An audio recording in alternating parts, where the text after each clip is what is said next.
আজকে আমরা পড়তে যাচ্ছি যে মুক্ত জোড় ইলেকট্রন সংখ্যা কয়টা থাকে। একটা যৌগের ভিতরে মুক্ত জোড় ইলেকট্রন সংখ্যা কয়টা থাকে। আমরা জানি যারা মূলত বন্ধনে অংশগ্রহণ করে তাদেরকে বন্ধন জোড় ইলেকট্রন বলে, আর যারা বন্ধনে অংশগ্রহণ করে না তাদেরকে আমরা মুক্ত জোড় ইলেকট্রন বলে থাকি। তো মুক্ত জোড় ইলেকট্রন সংখ্যাটা আমরা হিসাব করে ফেলি।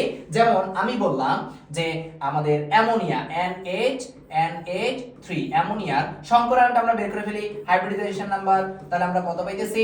আমরা জানি সূত্র অনুসারে হাফ, আর কি জানি কেন্দ্রীয় মূলের আমরা একযোজী কেন্দ্রীয় মূলের আমরা কি সর্বশেষ শক্তি স্তরে ইলেকট্রন সংখ্যাটা কয়টা? 5টা।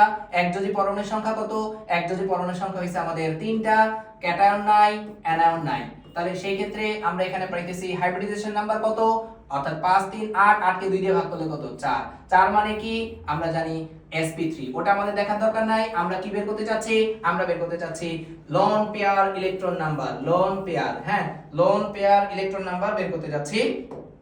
ওকে, lone pair electron, lone pair electron. তাহলে লোন পেয়ার ইলেকট্রন কয়টা? আমার এখানে হাইব্রিডাইজেশন নাম্বার কত? 4। হাইব্রিডাইজেশন নাম্বার 4 মাইনাস আমাদের এখানে একযোজী পরমাণুর সংখ্যা কত? একযোজী পরমাণুর সংখ্যা 3টা, তাই 3। তাহলে আমি এখানে দেখতে পেলাম আমাদের অ্যামোনিয়াতে মুক্ত জোড় ইলেকট্রন আছে একটা। অ্যামোনিয়াতে মুক্ত জোড় ইলেকট্রন আছে একটা। তাহলে আমি দেখে ফেলি এবার কিসে? পানির ভিতরে মুক্ত জোড় ইলেকট্রন কয়টা?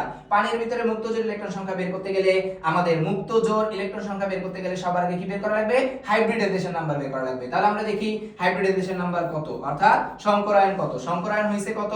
আমরা এখানে দেখতে পাইতেছি হাফ। এরপরে আমরা জানি কেন্দ্রীয় মূলে সর্বশেষ শক্তি স্তরের ইলেকট্রন সংখ্যা কয়টা আছে?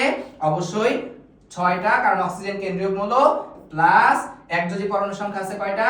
2টা, ক্যাটায়নও নাই, অ্যানায়নও নাই। তাহলে আমরা এখানে দেখতে পেলাম 6 2 8, 8 কে যদি কয় দিয়ে ভাগ করি? 2 দিয়ে ভাগ করি, তাহলে 4। তাহলে এটা হইছে আমাদের সংকরায়ন নাম্বার। কিন্তু আমি তো জানতে চাচ্ছি লন পেয়ার, হ্যাঁ আমি জানতে চাচ্ছি লন পেয়ার ইলেকট্রন কয়টা আছে পানিতে। তাহলে হাইব্রিডাইজেশন নাম্বার থেকে আমি বাদ দিব একযোজী পরমাণুর সংখ্যা কয়টা আছে? 2টা। তাহলে 2, তাহলে এখানে দেখতে পাচ্ছি কত আছে? 2। তার মানে আমরা পানিতে দেখতে পাবো মুক্ত জোড় ইলেকট্রন আছে 2টা। Thank you.